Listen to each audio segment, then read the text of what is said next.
Cuando por fin se encuentran dos almas que durante tanto tiempo se han buscado una a otra entre el gentío,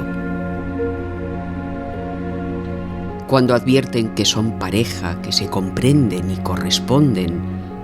en una palabra, que son semejantes, surge entonces para siempre una unión vehemente y pura como ellas mismas,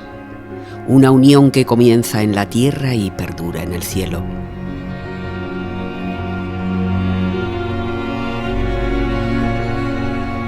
Esa unión es amor, amor auténtico, como en verdad muy pocos hombres y mujeres pueden concebir.